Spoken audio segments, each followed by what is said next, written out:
बच्चों, उस दिन निदर्शन का जो चैप्टर है वो अधूरा छूट गया था। उसको कंटिन्यू करते हुए आज हम निदर्शन के प्रकार की चर्चा करेंगे।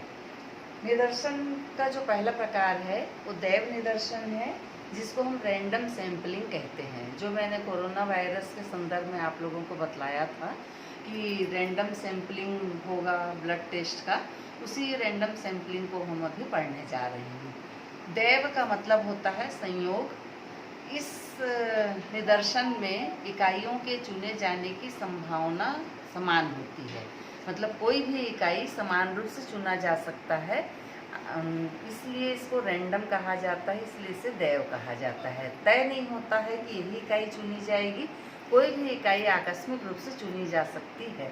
तो इसीलिए मैंने कहा था कि ब्लड टेस्ट में किसी भीड़ में, किसी मोहल्ले में, किसी जगह से जाकर के यदि किसी भी व्यक्ति का सैंपल ले लिया जाएगा तो उसको रैंडम सैम्पलिंग कहा जाएगा। तो यही चीज़ है जब हम उत्तरदाताओं का चुनाव करते हैं अपने अनुसंधान के संदर्भ में, तो किसी भी इकाई के चुने जाने की संभावना समान होती है, उसे कहा जाता है दैव निदर्शन या रैंडम सैम्पलिंग। समाजशास्त्रियों ने इसकी जो परिभाषा बतलाई है उसमें वुडेन हार्ट ने बतलाया है कि दैव निदर्शन में समग्र की इकाइयों को इस प्रकार क्रमबद्ध किया जाता है कि चयन प्रक्रिया उस समग्र की प्रत्येक इकाई के चुनाव की समान संभावना प्रदान करती है। मतलब जो सभी इकाई हैं सभी चुनी जा सकती हैं, आकस्मिकता के आधार पर किसी भी इकाई के चुनाव की संभावना रहती है। एक और परिभाषा हम देखते हैं। पार्टन के अनुसार दैव निदर्शन विधि का उपयोग उस समय किया जाता है जब चुनाव की विधि ऐसी हो कि समग्र की प्रत्येक इकाई तथा तत्व के चुने जाने का समान अवसर हो। मतलब हर इकाई के चुने जाने की संभावना समान होती है। कोई भी इकाई ऐसा नहीं होता जो पहले से तय रहे, जान पहचान के आधार पर चुना जाए, योग्यता के आधार पर चुना जाए, ऐसा नहीं है। यदि हम किसी विषय का अध्ययन करने जा रहे हैं तो जो हमारा अध्ययन क्षेत्र है उसमें से किसी भी उत्तरदाता के इकाई के रूप में चुने जाने की संभावना जब समान होती है तो उसे हम दैव निदर्शन कहते हैं। इस दैव निदर्शन के चुनने की कुछ प्रणालियां हैं। इसको पढ़ने से आपको समझ में आएगा कि चुने जाने की संभावना कैसे समान होती है। इसमें पहला है लॉटरी प्रणाली। लॉटरी से आप सभी परिचित हैं। एक समान आकार का, समान रंग का पेपर लिया जाता है। उसमें जो हमारी स्रोत सूची होती है, जो सभी उत्तरदाताओं के नाम होते हैं, उसको हम एक एक पेपर पर लिख देते हैं और उसके बाद फिर उसको पूरे ढेर में रख करके खूब अच्छे से उसे मिलाया जाता है। उसके बाद किसी निष्पक्ष व्यक्ति को बुला करके या स्वयं आँख बंद करके उसमें से एक लॉटरी निकाली जाती है, एक कार्ड निकाला जाता है। उसके बाद फिर उसको दोबारा खूब अच्छे से हिलाया डुलाया जाता है, चाहे उसे ड्रम में रख करके हिला दिया जाए या ढेर में। फिर उसमें से दूसरा चुनाव किया जाता है। इस तरीके से जितने उत्तरदाताओं की हमें आवश्यकता है हम लॉटरी पद्धति की सहायता से उतने कार्ड निकाल लेते हैं। यही हमारे उत्तरदाता होते हैं। तो ये जो चिट होते हैं या जो कार्ड होते हैं जिसमें उत्तरदाताओं के नाम लिखे होते हैं, उस ढेर में से किसी के भी चुने जाने की संभावना समान होती है। यदि हम 1000 लोगों के नाम के ढेर में से 100 लोगों का चयन कर रहे हैं तो वो 100 कोई भी हो सकते हैं आकस्मिक रूप से, इसलिए इसको दैव निदर्शन कहा जाता है। दूसरी जो प्रणाली है वो कार्ड अथवा टिकट प्रणाली है। इसमें भी एक समान रंग का, एक समान आकार का, एक जैसे पेपर का कार्ड लिया जाता है। उसमें उत्तरदाताओं का नाम लिखा जाता है और उसको किसी ड्रम में या ढेर में रख करके खूब अच्छे से मिलाया जाता है। उसके बाद फिर एक कार्ड निकाला जाता है, फिर उसके बाद फिर दोबारा हिला डुला करके फिर दूसरा कार्ड निकाला जाता है। तो इस तरीके से यदि हमें 100 उत्तरदाताओं का चयन करना है तो हम 100 उत्तरदाताओं के नाम उसमें से निकाल लेते हैं। लॉटरी प्रणाली में हम लगातार 100 खूब अच्छे से हिला डुला करके 100 नाम निकाल सकते हैं। कार्ड प्रणाली में हम बार बार पूरे कार्ड को हिलाते डुलाते हैं और उसमें से फिर एक एक चुनते जाते हैं। तो इस तरीके से दोनों जो प्रणाली है उसमें उत्तरदाताओं के चुने जाने की संभावना आकस्मिक होती है, इसलिए दैव निदर्शन के चुनाव की विधियां हैं। तीसरी जो प्रणाली है वह नियमित अंकन प्रणाली है। मान लीजिए कि जिस क्षेत्र का हम अध्ययन कर रहे हैं वहाँ यदि 500 उत्तरदाता निवास करते हैं तो हम 500 लोगों का नाम एक पेपर पर लिखते हैं। उसके बाद नियमित रूप से तय करते हैं कि पहला उत्तरदाता, फिर 10वां उत्तरदाता, फिर 20वां, फिर 30वें नंबर में जिसका नाम है, या 7वां, फिर 17वां, फिर 27वां, जिस क्रम से भी हर 10 में या हर 5 में जिसका नाम है वो हमारा उत्तरदाता होगा। वो स्रोत की सूची जितनी है समग्र की, उसमें से जितने उत्तरदाताओं का हमें चयन करना है उसको ध्यान में रख कर के तय किया जाता है और उनके नाम के सामने में राइट लगा दिया जाता है। इसको भी बनाते समय में हम यह तय नहीं करते हैं कि हम 17वें नंबर में हमारे पहचान वाले का नाम लिखेंगे या 27वें में लिखेंगे और फिर उसको चुनेंगे। इसलिए नियमित अंकन में किसी भी इकाई के चुने जाने की संभावना समान होती है। हम हर 10वें इकाई को, हर 12वें इकाई को नियमित अंकन के रूप में टिक लगा करके चुनते हैं, तो आकस्मिक रूप से इकाइयाँ चयन की जाती हैं। उसके बाद चौथी विधि है अनियमित अंकन प्रणाली। अनियमित अंकन प्रणाली में भी हम एक स्रोत सूची बनाते हैं, अपने उस समग्र सभी उत्तरदाताओं का नाम एक सूची में लिखते हैं और अनियमित रूप से, मतलब पहला, फिर 10वां, फिर 15वां, फिर 17वां, फिर 22वां, इस तरीके से अनियमित रूप से हम निदर्शन का चुनाव करते हैं। इसमें यह माना जाता है कि पक्षपात का समावेश हो सकता है।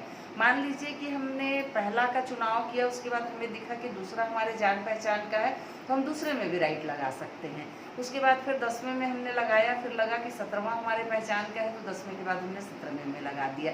तो यहाँ पर एक बार पक्षपात आने की संभावना रहती है, परंतु फिर भी निदर्शन पद्धति के चुनाव में इस पद्धति का महत्वपूर्ण स्थान है। अगली जो प्रणाली है वो टिप्पेट प्रणाली है। समाजशास्त्री में है प्रोफेसर एस.सी. टिप्पेट, LHSC टिप्पेट, जिन्होंने 4 अंकों की एक पुस्तिका बनाई जिसमें 10,400 संख्याओं की एक सूची उन्होंने तैयार किया है। 4 अंकों की मतलब 1000 से उन्होंने शुरू किया और 10,400 अंक इसको अनियमित रूप से उस पुस्तिका में उन्होंने लिखा। जैसे 9,372, उसके बाद 4,132, फिर 2,126, ऐसे अनियमित ढंग से, सीरियली नहीं था कि 1,000 से शुरू किया और 10,400 में जाके ख़त्म किया। हर पेज में अनियमित रूप से उन्होंने संख्याओं को लिखा है। जब हम अपनी स्रोत सूची बना लेते हैं तो हम प्रोफेसर टिप्पेट की पुस्तिका का कोई भी पृष्ठ खोलते हैं और जितने उत्तरदाताओं की हमें आवश्यकता है, इनकी पुस्तिका में जो संख्या लिखी होती है उसको देख करके अपने स्रोत में निशान लगाते हैं। मान लीजिए कि 10,399 है, तो हम अपने 10,399 नंबर में जिस उत्तरदाता का नाम है उसको निशान लगाएंगे। फिर उसके बाद 1,932 है तो 1,932 में, फिर 2,103 है तो 2,103 में, इस तरीके से हम निशान लगाते चलते हैं। तो यहाँ पर पक्षपात की संभावना नहीं होती है, क्योंकि प्रोफेसर टिप्पेट को नहीं मालूम है कि हमारे स्रोत सूची में उस नंबर में कौन सा नाम आने वाला है, और हमें यह नहीं मालूम है कि प्रोफेसर टिप्पेट की पुस्तिका में कौन से नंबर आने वाले हैं। तो ये आकस्मिक होता है, इसलिए ये दैव निदर्शन की विधि है। इसके बाद अगली जो विधि है वो है ग्रिड प्रणाली। सेलुलोइड का एक ग्रिड प्लेट होता है। ये क्षेत्र का चुनाव करने के लिए इस विधि को उपयोग में लाया जाता है। जिस क्षेत्र का हमें अध्ययन करना है हम उसका मानचित्र रखते हैं और मानचित्र के ऊपर सेलुलोइड प्लेट होता है जिसमें वर्गाकार खाने कटे हुए होते हैं, उसको उस मानचित्र के ऊपर रख दिया जाता है। वो जो कटे हुए खाने जिस क्षेत्र में आता है वही फिर हमारा अध्ययन क्षेत्र होता है। तो इसको क्षेत्र के चुनाव के लिए इसको उपयोग में लाया जाता है। इसके बाद में कोटा निदर्शन है। सबसे पहले जो हमारा अध्ययन क्षेत्र है उसको विभिन्न वर्गों में विभाजित कर लिया जाता है। फिर प्रत्येक वर्ग में से निश्चित अनुपात में उत्तरदाताओं का चयन किया जाता है, या तो निश्चित अनुपात में किया जाता है या फिर सब में से समान संख्या ले लिया जाता है और बाद में उसे भार प्रदान कर दिया जाता है। जैसे जहाँ पर जिस वार्ड में मान लीजिए 100 उत्तरदाता रहते हैं वहाँ से भी 10 का चयन किया गया, और जिस वार्ड में यदि 1000 रहते हैं वहाँ से भी 10 का चयन किया गया, तो बाद में वो गलत हो जाएगा। इसलिए जहाँ पर 100 उत्तरदाता निवास करते हैं वहाँ के जिन 10 लोगों का चयन किया गया उन्हें ज़्यादा भार दिया जाता है, ताकि दोनों जगह के जो उत्तरदाता हैं उनकी संख्या समान हो। ये दैव निदर्शन प्रणाली के चुनाव की पद्धतियाँ हैं। दैव निदर्शन प्रणाली का अनुसंधान में बहुत उपयोग किया जाता है, क्योंकि इसमें पक्षपात की संभावना नहीं होती। इसका सबसे बड़ा गुण यह होता है कि इसमें इकाइयों के चुने जाने की संभावना समान होती है, इसलिए पक्षपात शामिल नहीं हो पाता है और रिसर्च की यह सबसे उत्तम विधि मानी जाती है। कुछ दोष भी हैं इसमें कि जब हम नियमित अंकन या अनियमित अंकन का उपयोग करते हैं तो हम अपने पक्षपात को शामिल कर देते हैं और तब हमारा अनुसंधान गलत हो जाता है। इसलिए दैव निदर्शन का चुनाव करते समय कुछ सावधानी रखनी चाहिए कि अपने पक्षपात को शामिल होने से बचाने के लिए जब हम स्रोत सूची बनाएं तो उसे ही पक्षपात रहित होकर के बनाएं और चुनाव करते समय में हम इकाइयों को आकस्मिक रूप से चुने जाने की संभावना को प्रदान करें। एक बार चुनी हुई इकाइयों को हमें बदलना नहीं चाहिए।